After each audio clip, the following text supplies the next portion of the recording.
नमस्कार, मैं डॉक्टर दीपमाला आईएफपीएच द्वारा प्रायोजित निरंतर प्रतिदिन अंतर्राष्ट्रीय वेबिनार फोरम का 1151वें दिवस में आप सभी का स्वागत करती हूँ। आज की इस वेबिनार को शुरू करने से पहले हम सभी लोग 1 मिनट का साइलेंट प्रेयर करेंगे। आप सबों का पुनः अभिनंदन। आज की इस ज्ञानवर्धक वेबिनार में हमारे साथ एक समर्पित, कर्मनिष्ठ एवं अनुभवी होम्योपैथिक चिकित्सक का सानिध्य प्राप्त हो रहा है। मुझे अत्यंत हर्ष के साथ परिचय कराने का अवसर प्राप्त हो रहा है डॉक्टर जितेंद्र प्रसाद त्रिवेदी। डॉक्टर त्रिवेदी ने वर्ष 2014 में बीएचएमएस की उपाधि आगरा विश्वविद्यालय से प्राप्त की। अपने शैक्षणिक जीवन से ही इन्होंने होम्योपैथी के सिद्धांतों एवं व्यवहारिक पक्ष को गंभीरता से आत्मसात किया है। वर्ष 2014 से ही आप कानपुर नगर में अवधेश मेमोरियल होम्योपैथिक क्लिनिक का सफल संचालन कर रहे हैं। अपने क्लिनिक के माध्यम से आप निरंतर रोगियों को समर्पित, प्रभावी एवं संवेदनशील चिकित्सा सेवा प्रदान कर रहे हैं। आपकी चिकित्सा शैली में रोग के मूल कारण तक पहुंचने की सूक्ष्म दृष्टि, रोगी के प्रति मानवीय संवेदना एवं होम्योपैथी के सिद्धांतों के प्रति गहरी निष्ठा स्पष्ट रूप से दिखाई देती है। निश्चित रूप से आज का आपका व्याख्यान हम सभी के लिए ज्ञानवर्धक, प्रेरणादायक एवं व्यवहारिक दृष्टि से अत्यंत उपयोगी सिद्ध होगा। मैं आप सभी की ओर से आदरणीय डॉक्टर जितेंद्र प्रसाद द्विवेदी का हार्दिक स्वागत एवं अभिनंदन करती हूँ तथा उनसे निवेदन करती हूँ कि अपना बहुमूल्य व्याख्यान प्रस्तुत करें। आपका आज का टॉपिक है होम्योपैथिक मैनेजमेंट फॉर किडनी एवं uretic stone. So now doctor, over to you. धन्यवाद दीपमाला जी। हाँ जी। जैसा कि आपने बताया, एक सेकंड मैं स्क्रीन शेयर कर लूं। Yes yes, now you can share your screen.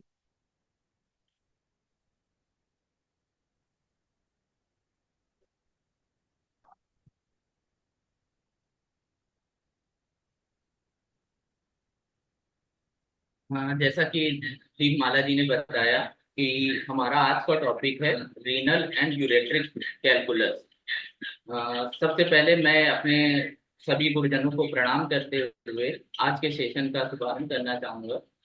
तो रीनल स्टोन एक बहुत ही कॉमन प्रॉब्लम है और एज ए लेमैन भी आज के समय में जानता है कि किडनी स्टोन का सबसे अच्छा इलाज होम्योपैथी में है। और यूट्यूब और इस तरह के वो उससे लोगों को बड़ा अच्छा नॉलेज हो रखा है। किसी से भी किडनी स्टोन की बात आती है तो पेशेंट खुद ही बता आता है हम लोगों के पास और बताने लगता है, डॉक्टर साहब मैंने किडनी स्टोन जब मुझे पता चला, मुझे दर्द हुआ तो मुझे किसी ने बताया कि बर्बेरिस वल्गेरिस ले लो, इससे ठीक हो जाएगा। तो मैं 2-3 महीने से पी रहा था लेकिन उससे आराम नहीं मिला। तब मैंने कहा कि अभी फिर से जब दोबारा दर्द उठा, मैंने अल्ट्रासाउंड कराया तो स्टोन पहले से बड़ा हो गया। तब मैंने फिर सोचा कि किसी डॉक्टर को दिखाते हैं, तो मुझे आपके पास आना हुआ। ऐसा मेरे ही साथ नहीं, यहाँ पे उपस्थित बहुत सारे डॉक्टर्स के साथ होता होगा कि किडनी स्टोन के लिए पेशेंट कई सारी दवाइयाँ, सबसे ज्यादा जो ज्यादा नाम है बर्बेरिस, सरसाप्रेला और कैंथ्रिस, ये सब लेके आते हैं पेशेंट। जब इन सब से थेरेपेटिक बेसिस पे आराम नहीं मिलता तब वो डॉक्टर के पास जाना चाहता है कि चलिए देखते हैं कि डॉक्टर ही सही कर दे, नहीं तो ऑपरेशन के लिए जाना पड़ेगा। तो उसी को हम लोग होम्योपैथी में कितना अच्छे से मैनेज कर सकते हैं, किस तरह के केसेस ठीक होते हैं, आज मैं अपने 3 केस भी आपके साथ शेयर करूंगा। जो इस तरह केवल बर्बेरिस वल्गैरिस लेने से नहीं ठीक होते हैं। हमें उसके लिए पहले तो एक पता होना चाहिए कि हमें किस तरह की दिक्कत है, कौन से तरह का स्टोन हो सकता है, किस वजह से हमें स्टोन बना, कि फर्दर हम उन चीजों से बचें कि हमें स्टोन ना हो। उसके बाद हम सही दवा का चुनाव हो, दवा कब रिपीट करनी है या दवा में कब चेंज होना चाहिए, तो ये सब एक डॉक्टर ही बता सकता है, एक फिजिशियन ही, होम्योपैथिक फिजिशियन ही बता सकता है कि हमें किन चीजों से बचना है। तो जैसा कि हमारा टॉपिक है रीनल और यूरेट्रिक कैलकुलस, तो इसमें सबसे पहले कि ये किडनी स्टोन होता क्या है, कैसे बन जाता है स्टोन किडनी में। क्या हम जो खाते पीते हैं उससे स्टोन चले जाते हैं क्या? तो ऐसा नहीं है। हम लोग जो हमारे ब्लड में बहुत सारे क्रिस्टल्स जो होते हैं साल्ट और मिनरल्स के, तो वो किडनी हमारी टाइम टू टाइम उसको प्यूरिफाई करती रहती है हमारे ब्लड को, और जो भी एक्स्ट्रा साल्ट और मिनरल्स हैं हमारी बॉडी में उसको किडनी बाहर यूरिन के थ्रू हमारे यूरिन के साथ निकाल देती है। लेकिन जब किसी हमारी यूरिन कंसंट्रेट हो जाती है, कई सारे कारणों से डिहाइड्रेशन भी एक बहुत बड़ी वजह होती है, पानी की कमी। नॉर्मल लैंग्वेज में भी पेशेंट बोलते हैं कि डॉक्टर साहब हाँ पानी की कमी हो गई थी, तो उसकी वजह से हमें स्टोन बनने की टेंडेंसी बढ़ जाती है, क्योंकि हमारी यूरिन कंसंट्रेट हो जाती है और आपस में यही साल्ट और मिनरल एडहेयर होके मतलब चिपक के एक स्टोन का फॉर्मेशन कर देते हैं। स्टोन हम बोलते किसको हैं, स्टोन कितना बड़ा हो सकता है? तो स्टोन का साइज नॉर्मली एक रेत के मतलब बालू के कण से लेके और गोल बॉल तक का साइज हो सकता है स्टोन का। और इसी में हमने पाया मतलब रिसर्च में पाया गया कि पुरुषों में किडनी स्टोन की टेंडेंसी महिलाओं से ज्यादा होती है। 12% तक पुरुषों में अपनी लाइफ में कभी स्टोन बनने की टेंडेंसी हो सकती है। महिलाओं में वही 6% है। और 10 साल में वो दोबारा से भी बन सकते हैं। 50% टेंडेंसी होती है कि स्टोन निकल गया, लेकिन वो फिर से 10 साल में कभी भी पानी की कमी हुई या कोई भी उस तरह की प्रॉब्लम्स हुई। अभी आगे हम डिस्कस करेंगे क्या कॉजेज होते हैं किडनी स्टोन बनने के। उसके अलावा 80% तक स्टोन, क्योंकि जो हमने बताया कि स्टोन का साइज एक रेत के कण से लेके गोल बॉल तक का हो सकता है। तो कई बार जो हमारे किडनी स्टोन्स होते हैं डे टू डे लाइफ में हम लोगों के ऐसे ही निकल जाते हैं, हम लोगों को पता ही नहीं चलता। 80% तक स्टोन हम लोगों के निकल जाते हैं, जो कि छोटे होते हैं। 4 mm से कम तक के स्टोन आराम से निकल जाते हैं, क्योंकि हमारे यूरेटर का डायामीटर 4 से 5 mm होता है। तो कई बार स्टोन हमें पता भी नहीं चलता, यूरिन के साथ पानी हम बढ़ा देते हैं और निकल जाता है। स्टोन का पेन हमें तब तक नहीं महसूस होता जब तक स्टोन अपनी जगह से सरकेगा नहीं, या हमारे जो किडनी के प्रोसेस यूरिन फॉर्मेशन की प्रोसेस है उसमें कहीं कोई हिंड्रेंस नहीं आएगी। तब तक हमें पता भी नहीं चलता है कि हमें किडनी का स्टोन हो रहा है। तो बाकी मैंने बता ही दिया, सामान्यतः 10 में से 1 व्यक्ति को किडनी स्टोन की प्रॉब्लम आती है। इसके रिस्क फैक्टर्स क्या हैं, कारण क्या हैं? तो कॉजेज में आएंगे हम। तो main cause kidney stone formation का होता है डिहाइड्रेशन।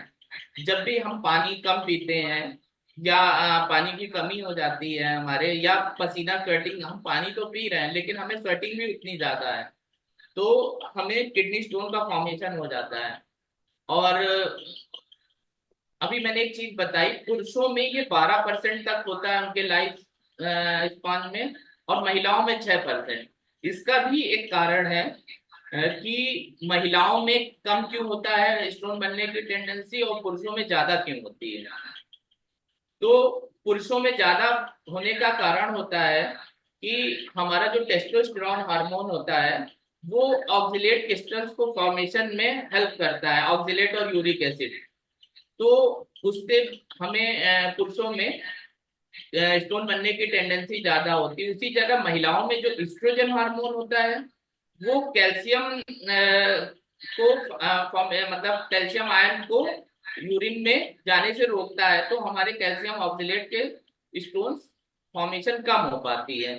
दूसरा, पुरुषों का जो डाइटरी हैबिट होता है उसमें वो उस तरह की चीजें ज्यादा खाते हैं जिससे ऑक्सलेट और यूरिक एसिड क्रिस्टल्स की फॉर्मेशन ज्यादा होती है, तो वो यूरिन में पहुंच के स्टोन फॉर्मेशन का कारण बनता है।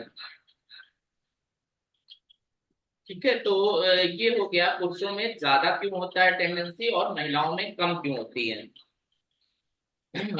दूसरा, स्टोन फॉर्मेशन का दूसरा कारण, पहला तो डिहाइड्रेशन मैंने बता दिया।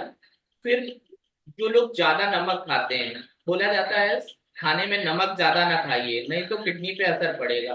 किडनी पे तो असर पड़ता ही है अगर हमें उस तरह की कोई प्रॉब्लम हो रही है, लेकिन अगर हम सोडियम ज्यादा लेंगे तो वो हमें बॉडी में डिहाइड्रेशन क्रिएट करेगा, पानी की कमी होगी हमारे शरीर में, उससे भी स्टोन फॉर्मेशन को प्रमोशन मिलेगा। एनिमल प्रोटीन, एनिमल प्रोटीन जो लोग नॉनवेज वगैरह खाते हैं, तो उससे यूरिक एसिड फॉर्मेशन ज्यादा होता है और यूरिक एसिड के स्टोन बनने के चांसेस ज्यादा बढ़ जाते हैं। शुगर, जो लोग शुगर इंटेक ज्यादा करते हैं, अभी एक लेटेस्ट रिसर्च में मैंने पढ़ा, एक तो महिला थी, नॉर्मली तो स्टोन स्टोन की प्रॉब्लम के लिए न्यूज में नहीं आता है, लेकिन उसका न्यूज में आया था कि उसकी किडनी में 100 स्टोन निकले, 100 स्टोन, जबकि वो दिन भर लिक्विड डाइट लेती थी, कुछ ना कुछ वो लिक्विड में लेती रहती थी। तो फिर जब डॉक्टर्स ने उसका पूरी कंप्लीट केस टेकिंग की, उससे पूछा कि आप लिक्विड में लेती क्या थी, तो उसने बताया मैं कभी सादा पानी नहीं पीती थी डॉक्टर, मैं कभी कॉफी पी लेती थी, मैं कभी नींबू पानी पी, नींबू चीनी और उसका नमक का घोल ले लेती थी। तो इस तरह के मतलब वो कुछ ना कुछ, या जो भी जूसेस आते हैं रेडीमेड, ये मैं लेती रहती थी, तो मतलब वो प्लेन वाटर इंटेक करती ही नहीं थी पूरा दिन, यही लिक्विड डाइट में जूसेस और शिकंजी और इन्हीं सब से वो अपना काम चलाती रहती थी। तो उसको लगता था मैं लिक्विड इंटेक तो कर रही हूँ, लेकिन फिर भी मेरे स्टोन बढ़ते क्यों जा रहे हैं। तो फिर डॉक्टर्स ने बताया उसको कि ये आप इन फ्रूट जूसेस के थ्रू बॉडी में ज्यादा साल्ट मिनरल्स का इंटेक कर रही हैं, उसकी वजह से भी आपकी बॉडी में डिहाइड्रेशन हो रहा है या किडनी में साल्ट की मात्रा बढ़ रही है और स्टोन बन जा रहा है। ठीक है, उसके बाद ओबेसिटी भी एक कारण है, मोटापा, and medical condition like gout and UTI. जिन लोगों को वही अभी यूरिक एसिड मैंने बताया, यूरिक एसिड स्टोन्स गाउट में बन जाते हैं, और यूटीआई, यूटीआई से स्ट्रोवाइट स्टोन्स बनने की चांसेस होते हैं, क्योंकि बैक्टीरियल इन्फेक्शन होता है, तो बार बार बैक्टीरियल इन्फेक्शन की वजह से हमें स्ट्रोवाइट स्टोन्स बनते हैं। उसके बाद हम आते हैं अ, इसके रिस्क फैक्टर क्या होते हैं किडनी स्टोन्स के। तो रिस्क फैक्टर यही होते हैं, हम कम लिक्विड इंटेक ले रहे हैं, हम कम लिक्विड इंटेक ले रहे हैं, मीट या दूसरी प्रोटीन रिच डाइट ज्यादा लेना, खाने में नमक चीनी ज्यादा मात्रा में लेना, विटामिन सी सप्लीमेंट्स लेना। अच्छा, एक चीज मैं और बताऊंगा, जैसे कि मैं रिस्क फैक्टर में बता रहा हूँ, विटामिन सी सप्लीमेंट लेना हमारे किडनी स्टोन को प्रमोट करता है, और हम लोग ये भी कहते हैं नींबू पानी पियो और किडनी स्टोन निकल जाएगा। नींबू पानी से निकलने के चांसेस ज्यादा होते हैं। तो जब मैं कॉलेज लाइफ में था तो मैं बड़ा इसमें कंफ्यूज रहता था जब मैं पढ़ता था, तो ये कैसे कि विटामिन सी लेने से किडनी स्टोन बढ़ रहा है और नींबू पानी लेने से हमारा स्टोन निकलने के चांसेस हैं। फिर मैंने उसको और अच्छे से रीड किया तो मुझे पता चला कि विटामिन सी क्या होता है, वो मेटाबोलाइज होके ऑक्सीलेट क्रिस्टल फॉर्म करता है। इवन उसी जगह जब हम विटामिन ये नींबू पानी लेते हैं या citrate rich fruit fruit juice लेते हैं, तो सिट्रेट क्या होता है, वो सिट्रेट आयन बनाता है, और सिट्रेट आयन हमारे किडनी में कैल्शियम जो होता है एक्स्ट्रा, जो कैल्शियम ऑक्सीलेट के क्रिस्टल्स बनाता है, उसी जगह वो कैल्शियम सिट्रेट जो कि वाटर सॉल्युबल होता है, तो कैल्शियम सिट्रेट की फॉर्म में कन्वर्ट हो जाता है, जिससे हमारे स्टोन फॉर्मेशन में कमी हो जाती है। तो हम नींबू पानी ले सकते हैं, लेकिन हम विटामिन सी 500 से 1000 mg पर डे अगर ले रहे हैं, तो हमारे स्टोन फॉर्मेशन की टेंडेंसी बढ़ने के चांसेस होते हैं या स्टोन फॉर्मेशन बढ़ने के चांस होते हैं। ठीक है, उसके बाद फैमिली हिस्ट्री, अगर किसी को फैमिली हिस्ट्री में किडनी स्टोन की प्रॉब्लम रही है, ब्लॉकेज इन यूरिनरी ट्रैक्ट वही यूटीआई, सर्टेन मेडिसिन इनटेक जैसे डाययूरेटिक्स। डाययूरेटिक्स क्या करता है, हमारे जो एक्स्ट्रा वाटर होता है बॉडी में उसको निकाल देता है। तो जब ज्यादा पानी निकल जाएगा तो फिर वही हमारी डिहाइड्रेशन वाली कंडीशन क्रिएट होगी। कैल्शियम बेस्ड एंटासिड्स, जो गैस की हम लोग गोलियां लेते हैं, कुछ एंटी सीजर दवाइयां, वो भी हमारे स्टोन फॉर्मेशन को प्रमोट करती हैं। कुछ बीमारियां होती हैं उनमें भी किडनी स्टोन बनने के चांसेस ज्यादा होते हैं। Cystic fibrosis, cystinuria, diabetes, gout, high blood pressure, high calcium level in urine और inflammatory bowel disease. Family history वाला मैंने भी बोला, तो फैमिली हिस्ट्री में जो सिस्टिन्यूरिया है ये भी क्या कहते हैं, पीढ़ी दर पीढ़ी जाने वाली बीमारी है। तो इसमें होता क्या है, हमारे यूरिन में सिस्टीन और अमीनो एसिड की मात्रा, अदर अमीनो एसिड्स की मात्रा बढ़ जाती है, जिससे हमें यूरिक एसिड स्टोन बनने की टेंडेंसी हो जाती है। सिस्टीन स्टोन बनने की टेंडेंसी बढ़ जाती है। तो ऐसा होता क्यों है, क्योंकि हमारे शरीर में दो जीन्स होते हैं।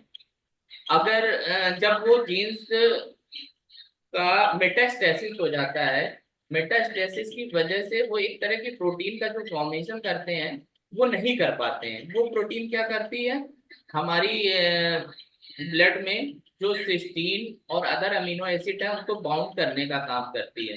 जब वो नहीं फॉर्मेशन होता है उसका, तो हमें सिस्टीन्यूरिया की प्रॉब्लम होती है और सिस्टीन्यूरिया से सिस्टीन स्टोन बनने की टेंडेंसी बढ़ जाती है।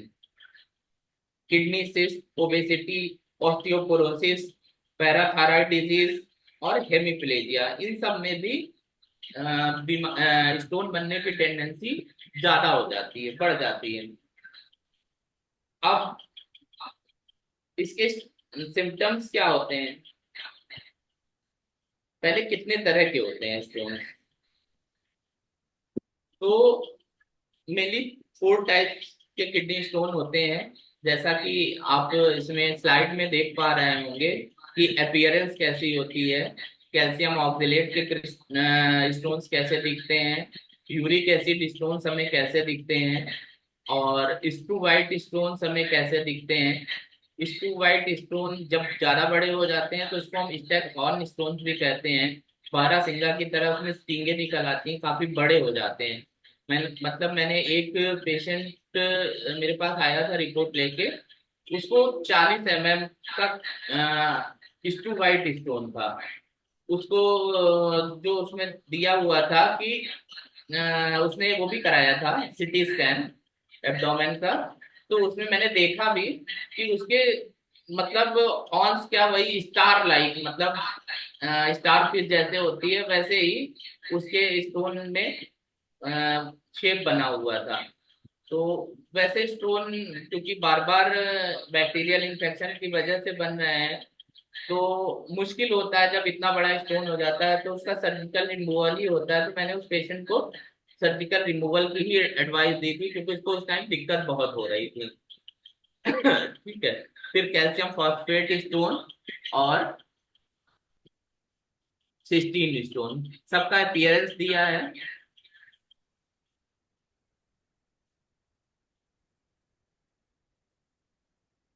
कैल्शियम ऑक्सलेट के स्टोन्स कैसे होते हैं, dark brown, very hard, irregular, spiky, mulberry shape and radio opaque. मतलब रेडियो ओपेक मतलब इसका हिंदी टर्म नहीं आता है।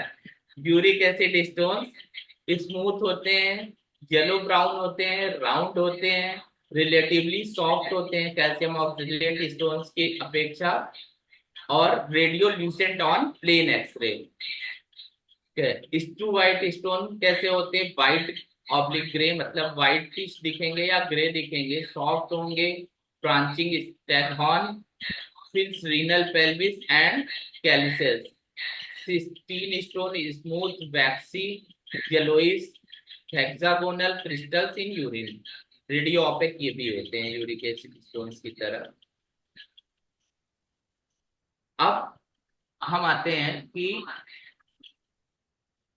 कैल्शियम ऑक्सलेट के जो स्टोन्स होते हैं वो मैक्सिमम, क्योंकि ज्यादातर स्टोन हमें डिहाइड्रेशन की वजह से ही बनते हैं। कैल्शियम ऑक्सलेट के स्टोन 75 से 80% जिनको स्टोन की प्रॉब्लम होती है उनमें ज्यादातर कैल्शियम ऑक्सलेट के स्टोन होते हैं।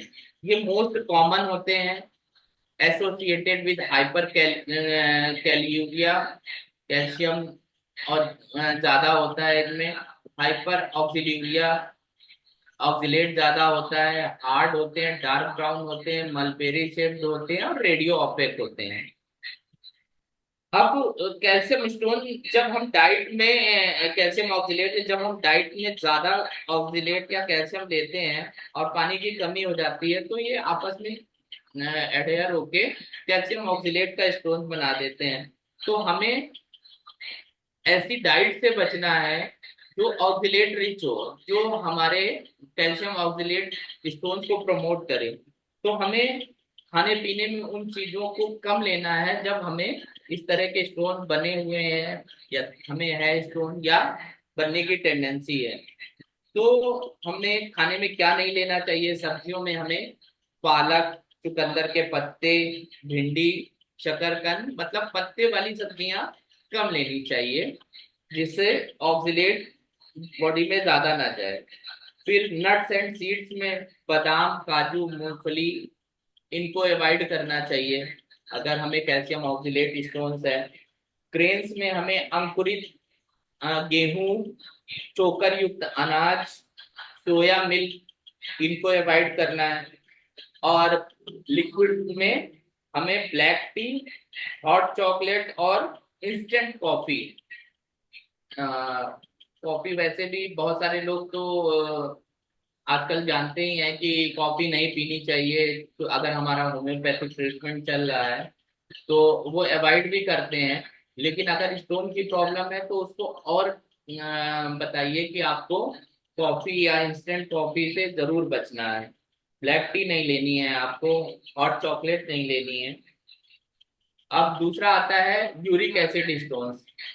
यूरिक एसिड स्टोन्स बॉडी में 5 से 10% तक बनते हैं। जितने भी स्टोन की प्रॉब्लम्स होती हैं उसमें 5 से 10% यूरिक एसिड स्टोन्स की होती हैं। Formed in acidic urine, gout जिनको गठिया की बीमारी है, और हाई प्यूरिन डाइट ले रहे हैं, रेडियो ल्यूसेंट ये दिखते हैं तो हम पीछे बताया ही था एक्सरे में। और अगर किसी को यूरिक एसिड स्टोन है तो उसको एनिमल प्रोटीन मतलब नॉनवेज से बचना चाहिए, तो हमारे स्टोन बनने की टेंडेंसी कम रहेगी। नॉनवेज में भी beef, poultry, pork, eggs, fish. स्टू वाइट स्टोन्स जैसा कि अभी मैंने बताया बैक्टीरियल इन्फेक्शंस की वजह से बनते हैं। यूटीआई में बार बार यूटीआई होने से स्टू वाइट स्टोन्स का फॉर्मेशन होता है। स्टू वाइट स्टोन्स जब ज्यादा बड़े हो जाते हैं तो उसको स्टैकहॉर्न स्टोन्स भी बोलते हैं। सिस्टीन स्टोन्स रेयर होते हैं, है ना, और ये 1 से 2% लोगों में ही होते हैं। मेनली सिस्टीन यूरिया की वजह से होते हैं। सिस्टीन यूरिया जैसी बीमारी जो कि जेनेटिक इनहेरिटेड बीमारी है और ये 1 से 2% लोगों में होती है। ठीक है, बाकी मैंने बता ही दिया इसके लिए। हाँ, 16 स्टोन के लिए हमें एक्सट्रीम हाइड्रेशन, बहुत ज्यादा 4 से 5 लीटर पानी पीने की सलाह दी जाती है ना। और सोडियम मतलब नमक कम हमें खाना चाहिए। ठीक है, अब स्टोन बनने में सिम्टम्स क्या होते हैं? इसके सिम्टम्स क्या होते हैं? सिम्टम्स सभी को पता है। किडनी स्टोन के जो सिम्टम्स होते हैं हमारे रीनल एंगल पे पेन, सडन सीवियर पेन होता है लोइन में या हमारे ग्रोइन रीजन में। और ये टेस्टिस तक जाता है या फीमेल्स में लेबिया तक जाता है। स्टोन के पेन में साथ में उल्टी जैसा लगना या उल्टी होना, यूरिन में ब्लड आना, डिसयूरिया मतलब पेनफुल यूरिन, बार बार यूरिन लगना, और रीनल एंगल में हैवीनेस या पेन होना किडनी रीजन में। वो राइट भी हो सकता है, वो लेफ्ट भी हो सकता है, दोनों में से किसी भी तरफ का अगर हमें पेन हो रहा है तो किडनी स्टोन की तरफ हम सोच सकते हैं। लेकिन हमें दूसरी चीजों से भी इसको डिफरेंशियल डायग्नोसिस बनानी पड़ेगी कि केवल हमें यूटीआई तो नहीं है, या फिर हमें जीबी स्टोन का पेन तो नहीं हो रहा है, हमें अपेंडिक्स का पेन तो नहीं हो रहा है। तो हमें सभी चीजों को देखते हुए किडनी स्टोन अगर पेन सडन है, बहुत तेज है, तो उस टाइम तो हमें बहुत इमरजेंसी है, नहीं समझ में आ रहा है किस तरह का पेन है। अगर एक्यूट में अगर आप डायग्नोसिस बना पा रहे हैं कि हमें ये दवा देनी चाहिए, इससे आराम मिल जाएगा, तो बहुत अच्छा है। नहीं मिल पा रहा है तो उस टाइम कोई पेन किलर इंजेक्शन लगवा दीजिए, उसके बाद उसका इन्वेस्टिगेशन कराइए, अल्ट्रासाउंड, सिटी के यूबी या एक्सरे के यूबी, उससे पहले पता तो चले हमें किस वजह से पेन हो रहा है। सिर्फ यूटीआई है हमें, या हमें जीबी स्टोन का पेन है, या जीबी में केवल इन्फेक्शन है, पॉलीसिस्टाइटिस है, तो या अपेंडिक्स का पेन है। फिर उस हिसाब से सिम्टम्स लेके आप तब ट्रीटमेंट करेंगे तो आपको होम्योपैथी वाइज अच्छा वो मिलेगा। बाकी एलोपैथी में तो वही है, आप जाओगे तो तुरंत जब स्टोन का पेन है, गैस का एक पेन किलर इंजेक्शन दे देंगे। तो एक्यूट में अगर आपको एग्जैक्ट सिम्टम मिल रहे हैं, आपको डॉक्टर मोनी हसन का हेप्टामीटर मिल रहा है, तो आप उसके अकॉर्डिंग मेडिसिन दे सकते हैं।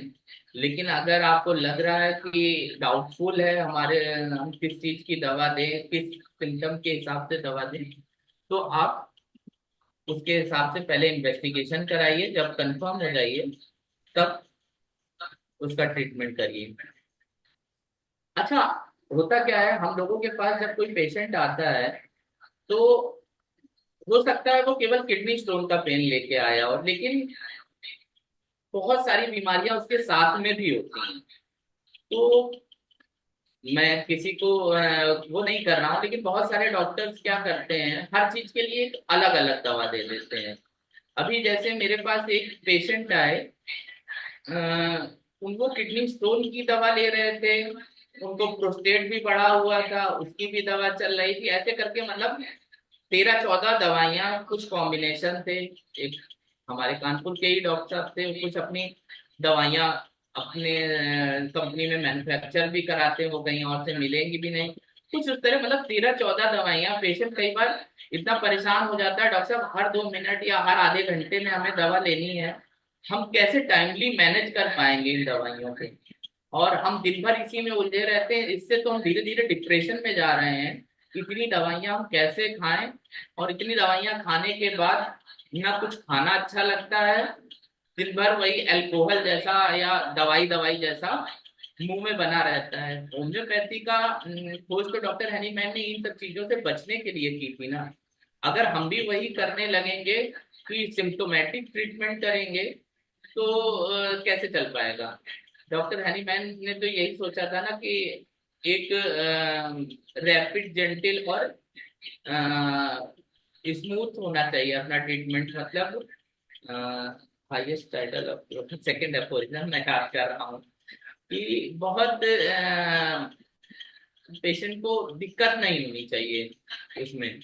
लेकिन अगर हम्म। हमारे ट्रीटमेंट में ही, और कई बार हम लोग पेशेंट ने स्किप कर दिया तो कह देते हैं कि आपने दवा सही से नहीं ली होगी। जब 13-14 दवाइयां हैं तो हम खुद सोच सकते हैं कि पेशेंट कैसे टाइमली इन दवाइयों को मैनेज कर सकता है। सब कुछ छोड़ के वो हर टाइम दवा तो नहीं लेता रहेगा, उसको कहीं पर कहीं आना जाना है, कुछ करना है। तो इसलिए हमें होम्योपैथिक फिलॉसफी के अकॉर्डिंग अप्रोच रखनी चाहिए, टोटलिटी ऑफ सिम्टम्स लेना चाहिए। केवल स्टोन के ही सिम्टम्स नहीं, स्टोन का दर्द ही नहीं, या उससे रिलेटेड नौसिया वोमिटिंग ही नहीं, उसको और भी जो मेंटल और फिजिकल जनरल या डिजायर एवर्जन्स हैं उन सबको कंसीडर करते हुए एक टोटलिटी बनानी चाहिए। मेडिसिन देंगे तो पेशेंट को एक क्योर होगा और स्टोन बार बार बनने की टेंडेंसी भी खत्म होती है। दो पेशेंट जैसे कि इंडिविजुअलाइजेशन लिखा हुआ है, दो पेशेंट दोनों में कैल्शियम ऑक्सलेट का स्टोन है, दोनों में मान लीजिए एक ही साइड है, राइट साइड ही, तो क्या हम केवल लाइकोपोडियम से ही दोनों को दे के छोड़ देंगे? नहीं, हो सकता है उसके सिम्टम बर्बेरिस वल्गेरिस के लिए सूट कर रहे हो, या हाइड्रेंजिया के लिए कर रहे हो, या सरसा वगैरह। तो हमें जो भी सिम्टम्स हैं उसके अकॉर्डिंग उसको दवा देनी है। बाकी मियास्मेटिक बैकग्राउंड, सोरोसाइकोटिक डिसऑर्डर होता है, एक्युमुलेशन की टेंडेंसी होती है, लेकिन जरूरी नहीं कि सोरोसाइकोटिक ही रहे। अगर स्टोन की वजह से हमारी किडनी में डिस्ट्रक्शन होने लग गया तो वो सिफिलिटिक डिसऑर्डर भी हो सकता है। और हम जब ट्रीटमेंट करेंगे तो हेरिंग्स लॉ को फॉलो करते हुए स्टोन का पेन धीरे धीरे ग्रेजुअली डिक्रीज होना चाहिए, और उसको हर चीज में आराम, केवल उसके पेन या दर्द में ही नहीं, उसको अंदर से पेशेंट को अच्छा महसूस होना चाहिए। हम अपने पेशेंट से बोलते हैं, हर पेशेंट से मैं बोल देता हूँ, अगर आपको दिक्कत में आराम नहीं है, कोई बात नहीं, हो सकता है पहली बार में दवा ले जाने के बाद आपको दिक्कत में कोई आराम न मिले, लेकिन अगर आपको दवा लेने के बाद आपको अंदर से अच्छा महसूस हो रहा है कि मैं डॉक्टर साहब अब पहले से हेल्दी फील कर रहा हूँ, मेरी भूख अच्छी हुई है, या मेरी नींद अच्छी हुई है, तो ये भी एक पॉजिटिव सिम्टम है। क्योंकि होम्योपैथी पहले हमारे बेसिक नीड्स को ठीक करती है, पैथोलॉजी को तो धीरे धीरे दवा दूर करेगी, लेकिन हमें अंदर से अच्छा फील होना चाहिए, हमें मेंटल लेवल पे सबसे पहले, माइंड लेवल पे रिलीफ मिलना चाहिए। ऐसा नहीं होना चाहिए कि हमारी स्टोन तो दूर हो रहा है लेकिन हम एंजाइटी डेवलप हो गई, मेरे अंदर एंजाइटी मत, घबराहट बेचैनी होने लगी, या मेरे अंदर कोई डर डेवलप होने लग गया दवा लेने के बाद से। तो जब हम कॉन्स्टिट्यूशनल अप्रोच रखेंगे, टोटलिटी ऑफ सिम्टम्स को फॉलो करेंगे, तो इन सब चीजों से बचेंगे। उसके बाद कुछ दवाइयां हैं जो होम्योपैथी में सभी जानते हैं कि इन दवाइयों का बहुत अच्छा रोल है। बर्बेरिस वल्गेरिस, बर्बेरिस वल्गेरिस का दर्द रेडिएटिंग पेन होता है from kidney to bladder, thighs, ureter, stitching shooting pain होता है from left kidney downward, mostly left kidney के लिए होती है, लेकिन ऐसा नहीं है कि ये राइट किडनी के स्टोन को नहीं ठीक करेगी, सभी के लिए करती है। Bubbling sensation in renal region, urination scanty, मतलब पेशाब कम होती है, डार्क होती है, टर्बिड विद रेडिश सेडिमेंट, लाल सेडिमेंट होता है इसमें, और एग्रावेशन फ्रॉम मोशन, हम मूव करेंगे तो उससे दर्द होगा, झटका मतलब हल्का सा भी झटका लगेगा उससे दर्द होगा, है ना। और मोस्टली रीनल स्टोन के लिए ये दी जाती है। इसके अलावा इसके मैंने कुछ मेंटल सिम्टम्स भी निकाले थे जो मैं देखता हूँ अपने पेशेंट में। किसी काम में इसका मन नहीं लगता, बर्बेरिस वल्गेरिस का, जब भी दर्द होगा, या दर्द नहीं भी है लेकिन स्टोन की प्रॉब्लम है, या बर्बेरिस वल्गेरिस का पेशेंट है, उसको किसी भी तरह की कोई दिक्कत है, तो उसका किसी काम में मन नहीं लगता, उदासी रहती है इस तरह के पेशेंट में, रोने का मन करता है। विशेषकर महिलाओं में रोने का मन उनके मेंसेस पीरियड में करता है, उनको लगेगा बहुत उदासी लग रही, अच्छे से रो लें तो हमें हल्का फील होता है। किसी से बात करने का मन नहीं करता उनका, क्लोजिंग ऑफ लाइफ, जीवन उनको भार लगने लगता है, इरिटेबिलिटी, चिड़चिड़ापन उनके अंदर होगा। अगर स्टोन की प्रॉब्लम है किसी को और ये सारे सिम्टम मिल रहे हैं, तब हम बर्बेरिस वल्गेरिस के लिए और स्ट्रांगली रिकमेंड कर, मतलब उसको प्रेस्क्राइब कर सकते हैं। कंफ्यूजन ऑफ माइंड, उसका दिमाग भ्रम में रहेगा, क्या करें क्या ना करें, किसी चीज में मन नहीं लग रहा है, उदासी रह रही है, पीरियड्स के दौरान उसको जीवन भार लगने लगता है, ऐसा उसके साथ अगर हो रहा है, किडनी स्टोन है, बाकी और चीजें उसके मिल रही हैं, तो हम बर्बेरिस के बारे में सोचेंगे। इसी जगह लाइकोपोडियम राइट साइडेड स्टोन के लिए मेनली वो की जाती है, लेकिन काम लेफ्ट में भी करती है, लेफ्ट स्टोन में भी। इसके लिए acting in back before urination, red sand, सभी जानते हैं कि लाइकोपोडियम बहुत कॉमन मेडिसिन है किडनी स्टोन के लिए। तो ब्रिक डस्ट सेडिमेंट होता है इसमें, ब्लॉटिंग, फ्लैटुलेंस, गैस की समस्या होगी। और मीठा बहुत पसंद होता है लाइकोपोडियम के पेशेंट को।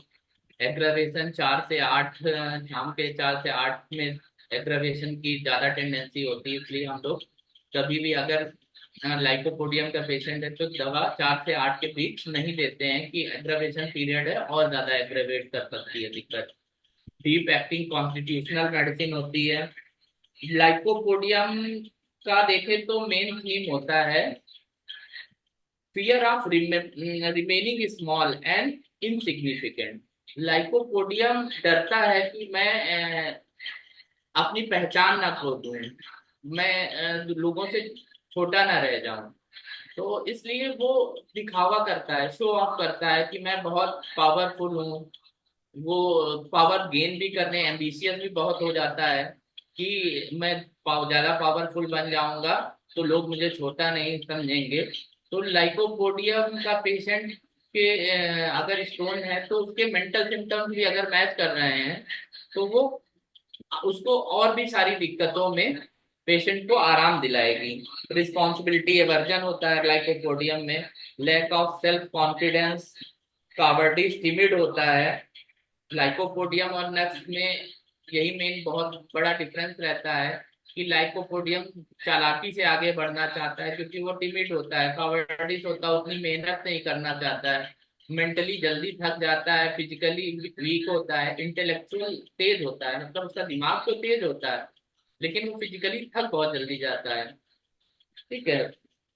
वार्म फूड डिजायर होती है, एम्लोरेशन भी होता है वार्म से उसको खाने से। तो एंजाइटी परफॉर्मेंस होती है कि मैं जो काम कर रहा हूँ उसमें कितना अच्छा परफॉर्म कर पाऊंगा, क्योंकि लैक ऑफ सेल्फ कॉन्फिडेंस होता है उसमें।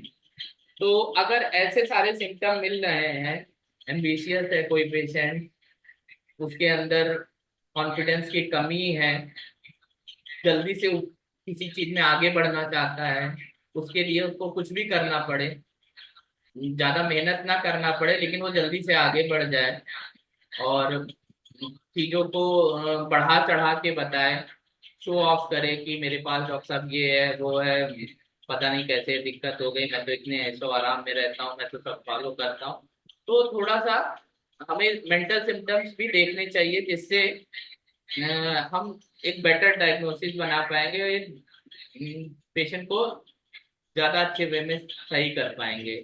उसी जगह कैलकेरिया का ये भी फैट फ्लैबी चिली पेशेंट होता है, ठंड से दिक्कत होती है, प्रोफ्यूज स्वेटिंग होती है, हेड में कैल्सिफिक डिपॉजिट मतलब गांठ जैसी महसूस होगी, क्रेविंग फॉर बॉइल्ड एग्स, सभी जानते होंगे। राइट साइडेड मेडिसिन ये भी होती है जैसे लाइको, लेकिन लेफ्ट में भी काम करती है। स्ट्रॉन्ग साइकोटिक रेमेडी होती है। और जैसे कि कैल्शियम ऑक्जिलेट के क्रिस्टल्स हैं तो कैलकेरिया काम करती है, लेकिन ये नहीं कि सिर्फ कैलकेरिया ही करेगी या हमें पता चल जाए कि कैल्शियम ऑक्जिलेट का स्टोन है तो कैलकेरिया ही दो दो। कॉन्स्टिट्यूशनल मैच करनी चाहिए। कैलकेरिया के माइंड में देखें तो बहुत सारे डर होते हैं, बहुत डरा हुआ होता है वो अंदर से, इसीलिए हमेशा कंपनी चाहेगा और अपने आप को स्ट्रॉन्ग करना चाहेगा वेल्थ से कि हमारे पास पैसा होगा या हम पैसा कम मेरे पास होगा तो सब लोग मुझे प्रोटेक्ट करेंगे, तो प्रोटेक्शन चाहता है। कैलकेरिया में बहुत सारे फियर होते हैं, इवन फियर ऑफ ऑपरेशन में भी कैलकेरिया काफ पड़ी हुई है। फास्फोरस और कैलकेरिया काफ दो ही मतलब पॉलीक्रिस्ट मेडिसिन है उसमें। तो कैलकेरिया काफ के ये सिम्टम्स हो गए। फिर आते हैं, थोड़ा सा जल्दी जल्दी शॉर्ट में कर रहा हूँ क्योंकि पूरी मेडिसिन एक्सप्लेन करने लगूंगा तो फिर टाइम भी जा रहा है। सरसा पेरेला में severe pain at the conclusion of urine, मतलब यूरिन जब खत्म होने वाली होती तो बहुत ज्यादा पेन होता है। Gravel white deposit on diaper, urination standing easier than sitting, मतलब खड़े रहने पे हमें पेशाब अच्छे से उतरती है देन बैठने से।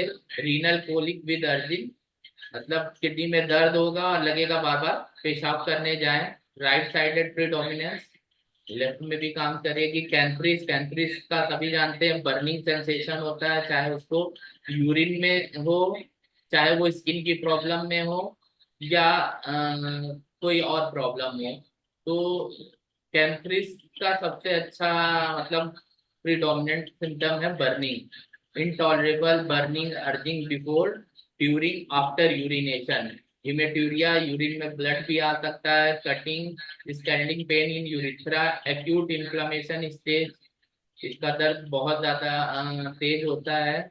Extreme pain, no relief, burning में जल्दी आराम नहीं मिलता है इससे। ठीक है। नक्स ओमिका, जैसा भी लाइकोपोडियम में बता रहे थे, नक्स ओमिका उसी जगह करेजियस होता है, लाइको के अपोजिट मेंथी होता है। Irresistible constitution, irritable constitution, congestive, frequent ineffectual urging, colic with nausea. Ambitious होता है ये भी, लेकिन मेहनत से करना चाहेगा। इसके अंदर स्टोन, क्योंकि ये क्या होता है, इसकी सेडेंट्री लाइफ स्टाइल होती है, घंटों काम करना, अपनी महत्वाकांक्षा को पूरा करने के लिए ज्यादा से ज्यादा काम करना चाहता है। उसके लिए बहुत सारे स्टिमुलेंट्स लेता है, कॉफी, चाय, इस तरह की चीजें वो लेता रहता है। तो इससे भी उसके अंदर डिहाइड्रेशन और मिनरल साल्ट्स की अधिकता हो जाती है, तो स्टोन बनने की टेंडेंसी होती है। अब आते हैं pareira brava. Patient must kneel on the floor to urinate. Patient क्या करता है, घुटनों के बल आ जाता है यूरिन करने के लिए, इतना ज्यादा उसको दर्द होता है, और तब वो यूरिन डिस्चार्ज कर पाता है। Shooting pain to thighs, thighs तक जाता है इसका दर्द। कांस्टेंट अर्जिंग होती है इसमें। Urine drop by drop, hematuria, chronic cystitis, ureteric stones. Ocimum can में आते हैं, राइट साइड किडनी स्टोन होता है इसमें। Nausea, vomiting, turbid brick red urine होता है। अभी पीछे हम लोग लाइकोपोडियम में भी पढ़ के आए थे। रेड तो दो तीन दवाइयों में, ब्रिक रेड तो हम लोग अपियरेंस, यूरिन की अपियरेंस कैसी है उस पे दवा डिसाइड नहीं कर सकते, क्योंकि हमें पता ही नहीं चलेगा कौन सा ब्रिक रेड यूरिन हो रहा है, कौन सा यूरिन ब्रिक डस्ट की तरह यूरिन हो रहा है, कौन से में ब्लड आ रहा है। तो इसलिए हम लोग कंप्लीट टोटलिटी ऑफ सिम्टम्स पे जाएंगे तो हमें ज्यादा अच्छा उसका वो मिलेगा। इसके यूरिन की महक कैसी, सैफरॉन जैसी, केसर जैसी महक होती है। अब इसके बाद हम आते हैं, हमें क्या अवॉइड करना चाहिए। वही अभी जो मैंने बताया, हाई ऑक्सलेट फूड्स और animal protein, high salt diet, carbonated drinks, coffee, alcohol, antacids, prolong dehydration. क्या लेना चाहिए, 2.5 से 3 लीटर तक पानी डेली, सिट्रस जूस, नींबू वगैरह, balance vegetarian diet, regular physical activity, adequate dietary, calcium, not supplement. मतलब हम दूध में तो ले सकते हैं, लेकिन कैल्शियम के टैबलेट्स अवॉइड करना चाहिए। हम मखाना खा लेंगे, मतलब काजू ले लेंगे, लेकिन हमें इस तरह की चीजों से बचना चाहिए कि जो हम कैल्शियम टैबलेट्स की फॉर्म में ले रहे हैं। पोटेशियम रिच फूड, बनाना, एवोकाडो और स्वीट पोटैटो, इन सबसे हमें बचना चाहिए। अब वो होम्योपैथिक प्रोग्नोसिस में बता रहे हैं कि क्या दुख, क्या गार्डेड और क्या मतलब कितना बड़ा स्टोन है तो हमें रिफर कर देना चाहिए, लेकिन ऐसा होता नहीं है। हम लोगों के पास 20-20 mm तक के स्टोन निकल जाते हैं और आसानी से निकल जाते हैं टूथ के। तो कंक्लूजन, होम्योपैथी ऑफर्स, ये सभी जान रहे हैं, होम्योपैथी सेफ, रिलायंट, और मतलब बैक पेन नहीं होता है। अब हम इन सबको छोड़ के, क्योंकि हमारे पास बचा है 17 मिनट और 3 केसेस भी हैं, तो केसेस पे आ जाते हैं। केसेस पे आने के यस सर। लिए मुझे थोड़ा सा, अब ये केस एक्चुअल में ये स्लाइड पूरी नहीं ओपन हो पा रही है, मतलब मैं इसको बड़ा नहीं कर पा रहा हूँ। एक्चुअल आप लोग को साफ दिख नहीं रहा होगा। आप उसे एक्सप्लेन कर दो। एक्सप्लेन, एक्चुअल में रिपोर्ट दिख जाती तो सभी के लिए ज्यादा अच्छा रहता, मैं जो बोल रहा हूँ वो कितना सही बोल रहा जूम हूँ नहीं नहीं। हो पाएगा। हाँ, ये जूम मेरे नहीं हो पास पाएगा ना। पेशेंट मनप्रीत जी आए थे अगस्त में। मैंने इनका केस टेकिंग किया। इन्होंने बताया कि डॉक्टर साहब मुझे 2 दिन से रात में, दिन में दर्द हो जा रहा है, मैं पेन किलर के इंजेक्शन ले रहा हूँ। मुझे जीबी स्टोन तो साल 1.5 साल से पता था, और इनकी रिपोर्ट में मैंने देखा इनको एक पॉलिप भी जीबी में, गॉल ब्लैडर में डेवलप हो गया था।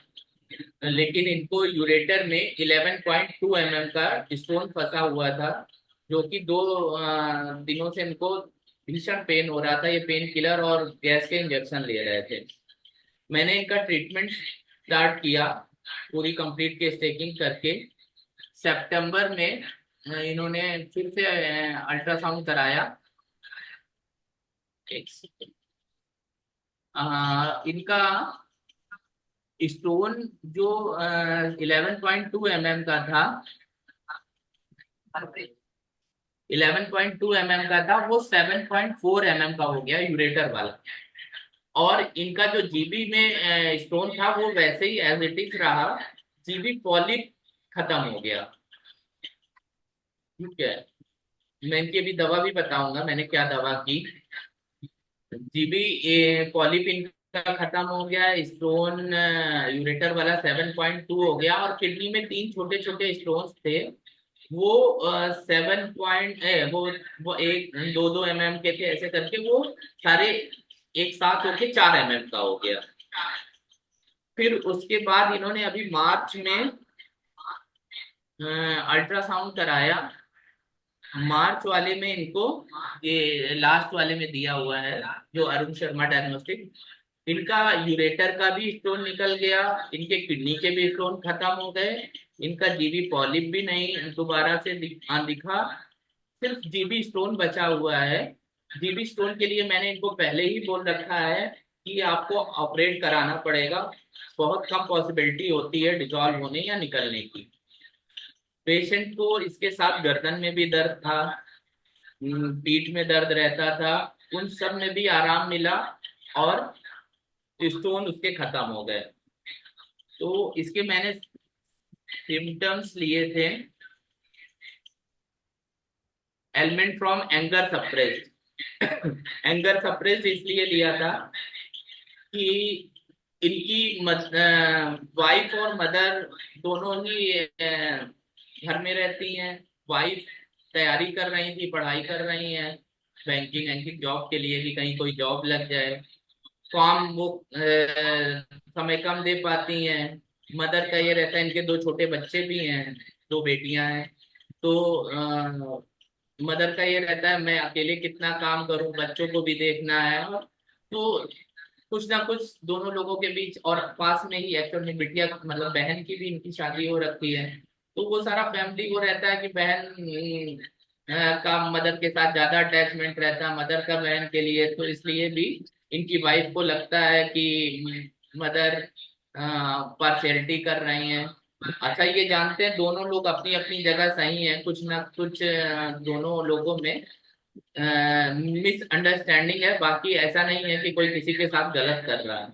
लेकिन गुस्सा आता है जब ये दोनों लोग अपनी बातें इनसे कहते हैं, तो ये अपना गुस्सा दबाते हैं, कुछ कह नहीं पाते हैं। ना ही अपनी मदर को गलत कह सकते हैं, और ना ही वाइफ को गलत कह सकते हैं, क्योंकि उनको लगता है वो भी गलत नहीं, वो काम भी करती है, पढ़ाई भी कर रही है, तो इसमें क्या गलत कर रही है। तो गुस्सा आने के बावजूद ये कुछ कह नहीं पा रहे थे, इनको अंदर अंदर घुटन होती है। तो कई बार तो ये उस टाइम जब स्टोन था दिक्कत होती थी तो ये मेरे पास आके बैठ जाते थे, जबकि इनका घर 10 से 12 किलोमीटर दूरी पे है कि डॉक्टर साहब दिक्कत हो रही है। और इस तरह से इन सब चीजों को लेके हेल्थ की भी बहुत चिंता हो जाती है। स्टोन भी है, जीबी में भी स्टोन है, तो आप देखिए ठीक हो जाए। दर्द को लेके जब दर्द होता था तो हाँ, सितंबर वाला जब इनका मैंने अल्ट्रासाउंड कराया उसके बाद एक दिन जब 7.4 mm का स्टोन था, इनको बहुत ज्यादा दर्द हुआ। इन्होंने कहा डॉक्टर साहब इंजेक्शन लगवा लें क्या, हमने कहा नहीं, आप मेरे पास आ जाओ। ये आए मेरे पास, बैठे नहीं बैठा जा रहा था, मेरे पास एग्जामिनेशन टेबल है, ये उसमें लेटे, ये उसमें भी बराबर छटपटा रहे थे। और घबराहट बहुत, ये बता रहे थे दर्द तो है ही है डॉक्टर साहब, घबराहट भी बहुत हो रही, पसीना आ रहा है, मुझे उलझन हो रही है। तो मैंने इनका एक सिम्टम लिया था, anxiety pain from the fear disease of impending restlessness pain from. मैंने बताया कि वो लेटे नहीं लेटे रह पा रहे थे, बराबर छटपटा रहे थे। एब्डोमेन में गॉल स्टोन्स भी लिया था और किडनी में स्टोन्स। इनकी जो मैंने पहले दवा सेलेक्ट की थी सितंबर के पहले, वो मैंने लाइकोपोडियम की थी कि एम्बिशियस ये भी थे। आज की दुनिया में हर आदमी एम्बिशियस होता है, लेकिन उतना एफर्ट नहीं कर पा रहे थे। घर में जो डिस्प्यूट थोड़ा बहुत चलता है सास बहू का, उसमें भी कुछ नहीं कह पा रहे थे।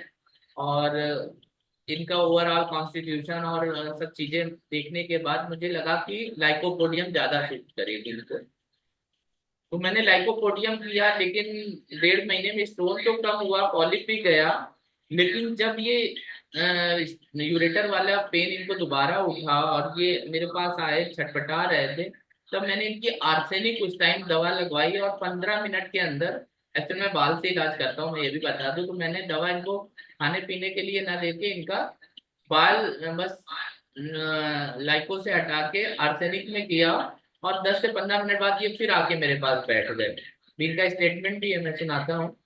तो दवा अगर सही दवा है तो इस लेवल पे काम करती है। जरूरी नहीं हमें, अगर हमने लाइकोपोडियम निकाली, उससे एक दो चीजें ठीक हुई हैं, तो हम उसी के साथ स्टक होके रह गए। मैं डॉक्टर M K सानी सर से मैंने सीखा है, पढ़ाई भी की है। तो मैं 2011-12 में जब मैं उनके पास क्लास के लिए गया था, तो उन्होंने एक चीज बोली थी, जरूरी नहीं कि हम अर्जुन है जो चिड़िया की आंख पे ही निशाना लगा लेंगे, हो सकता है हम अगल बगल भी लगा पा रहे हैं। तो उन्होंने बताया था लेयरिंग ऑफ डिजीज, हमें जो सिम्टम्स अभी मिल रहे हैं, जिस तरह से अभी समझ में आ रहा है, हम उसके अकॉर्डिंग मेडिसिन प्रिस्क्राइब करेंगे। हो सकता है फ्यूचर में हमें दूसरे सिम्टम्स दिखे तो हम दवा चेंज करेंगे। तो जब मुझे इनकी एंजाइटी और उनकी घबराहट और ये सब दिखा दर्द के साथ, तब मैंने उनकी आर्सेनिक की, और आर्सेनिक से उनके स्टोन भी खत्म हुए। आज के समय में वो पूरी तरह ठीक है। और ये उनका स्टेटमेंट है, क्योंकि अभी 2 केस और हैं, टाइम बहुत कम बचा है। मनप्रीत जी, आप मेरे पास अगस्त 2025 में स्टोन के पेशेंट के आए थे, आपको यूरेटर में 11.2 mm का स्टोन था, तो पेशाब रुक रही थी, उस वजह से आपको दर्द हो रहा था। तो क्या दिक्कत हो रही थी आप बताइए। जब मैंने जब मैंने दर्द हुआ तो फिर मैंने फॉर्म कराया, कराने को स्टोन आया था और 11.4 था। फिर उसके बाद आपको दवाई दवाई 1.5 महीने बाद मैंने फॉर्म कराया, तो यूरेटर वाला जो था वो 7.5 का हो गया था। बस कितने चार वो एकदम हो गया था 4। फिर उसके बाद आराम रहा तो 4 महीने मैंने कराया। लास्ट मार्च में मैंने जो काम कराया तो उसके साथ आपको थैली में भी पत्ती थी, हाँ वो अब अभी भी है, वो 11 mm के अप्रॉक्स थी, अभी 13 mm की। और पित्त की थैली में आपको पॉलिप दिखा, मतलब एक मास टुकड़ा भरा हुआ था पॉलिप, वो पॉलिप ठीक हो गया। और साथ ही आपका प्रोस्टेट भी उस टाइम बढ़ा हुआ, वो भी ठीक है। अच्छा, आपको शायद ध्यान नहीं है, लेकिन मैं आपको याद दिलाऊं कि जब आप दवा चल रही थी और नियर अबाउट यही अक्टूबर नवंबर की बात होगी, आप एक बार मेरे पास आए, एक तो बैठे थे और बैठा है कि हाँ मुझे दर्द हो रहा था और आपने दवाई करी थी, उसको तुरंत आराम हो गया। 15 से 20 मिनट के अंदर आपको, और इतना दर्द था कि आप यहाँ एक ऑपरेशन टेबल पे लेट गए, हाँ एकदम बेड हुए जा रहे हैं आराम मंत्री। ये एक ही रोकता हूँ मैं, दो केसेस और अच्छे हैं एक्चुअल में। मैं बस यही एक लड़की, ये दूसरी पेशेंट का है, शिवांगी शर्मा। इसको भी मैं थोड़ा सा जल्दी से, क्योंकि अपने पास 4 ही 5 मिनट, हम जान रहे हैं इंग्लिश सेशन शुरू हो जाएगा। तो इसको भी स्टोन की प्रॉब्लम थी। ये हमसे 2022 में ट्रीटमेंट करा चुकी थी। इसको फीवर ईवर आ रहा था, उंगलियों में स्वेलिंग थी, वो सब ठीक हो गया था 4 6 महीने के इलाज में। अभी 2025 में इसको भी यूरेटर में स्टोन आया, किडनी में भी स्टोन था, इसका भी ठीक हुआ। उनका आर्सेनिक से हुआ था, इसका लाइकोपोडियम से हुआ। उसके बाद एक केस और है, ये शिवांगी, इसका भी वीडियो पड़ा हुआ है, अगर टाइम हो तो 29 हो गया है। उसके बाद ये यस साक्षी एक पेशेंट हमारा। थी, वो भी यूरेटर में और किडनी में कई सारे स्टोन थे। इसको ओवरी में गांठ भी थी, इसके पीरियड भी डिस्टर्ब थे, और इसकी दवा पल्सेटिला लगी, और पल्सेटिला से इसको हर चीज में आराम मिला, ये पूरी तरह ठीक है। और पेशेंट जब ठीक हो जाता है तो मुझे इसका वीडियो आज तक नहीं बनाने को मिला, जबकि इसका स्टोन और ये सब ठीक हुए 3 महीने हो गए। पेशेंट जब ठीक हो जाता है तो वो आपके पास वीडियो बनवाने नहीं आता है। तो ये सबसे बड़ा ड्रॉबैक है हम लोगों को होम्योपैथी में। एलोपैथी में तो पेशेंट डरता है कि हमें दवाई कब बंद करनी है, क्या है, ऐसा ना हो कोई रिएक्शन हो जाए। होम्योपैथी में पेशेंट अपने आप डिसाइड कर लेता है कि डॉक्टर, या तो आजकल ये जो पोर्टर और इसकी सुविधा हो गई है, कई बार उससे दवा मंगा लेंगे, वो आना नहीं चाहेंगे, डॉक्टर आराम है तो हम पोर्टर से बुक कर दे रहे हैं, आप दवा उसको दे दीजिएगा, मैं ऑनलाइन पेमेंट कर दे रहे हैं। तो ये सबसे बड़ा ड्रॉबैक है, इसलिए हम लोग को पेशेंट को बुलाना पड़ता है कह के कि नहीं आइए आप दिखाइए आके, तब आपका सही से ट्रीटमेंट हो पाएगा। तो बस मेरा यही कहना है कि कॉन्स्टिट्यूशनल मेडिसिन सेलेक्ट करिए, एक समय में एक दवा का चुनाव करिए, उससे आपकी ओवरी में गांठ है, पीरियड डिस्टर्ब है, आपको स्टोन का पेन है, यूरेटर में स्टोन है, क्योंकि यूरेटर में स्टोन बहुत डराते भी हैं। कई बार लोगों को भी डर होता है। इवन मेरी वाइफ को जब 2017 18 में हुआ 6.5 mm का, तब मैं क्योंकि नया था, मेरे साथ यूरेट्रिक स्टोन का पहला केस था 6.5 mm का स्टोन का, तो सबने बहुत राय दी कि इसको लिथोट्रिप्सी करा सर दो अब या हमारे पास यूरेट्रिक करवा दो। तो नहीं तो किडनी डैमेज होने का खतरा है।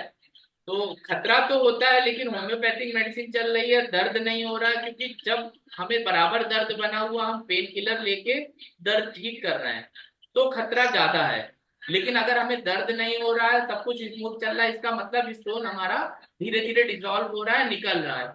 हमें थोड़ा सा टाइम देना चाहिए। मेरी वाइफ के साथ यही हुआ कि बिल्कुल उनको बिल्कुल सर, अब हम एक दो लोग बार आगे पेशेंट। कंटिन्यू नहीं कर सकते, हम लोग वो 1 मिनट एक्सीड चलिए, कर रहे, इसलिए मैं आपको बोल नहीं कोई पा नहीं। रही थी। बट बिल्कुल सही सर, आप मतलब ये थेराप्यूटिक पॉइंट ऑफ व्यू से जो भी आप मेडिसिन चलाए वो क्योर होगा, बट अगर प्रॉपर क्योर चाहिए तो फिर इंडिविजुअलाइज्ड और कॉन्स्टिट्यूशनल मेडिसिन ही प्रॉपर वर्क करता है, फिर चाहे स्टोन की बात हो या कोई भी डिजीज हो।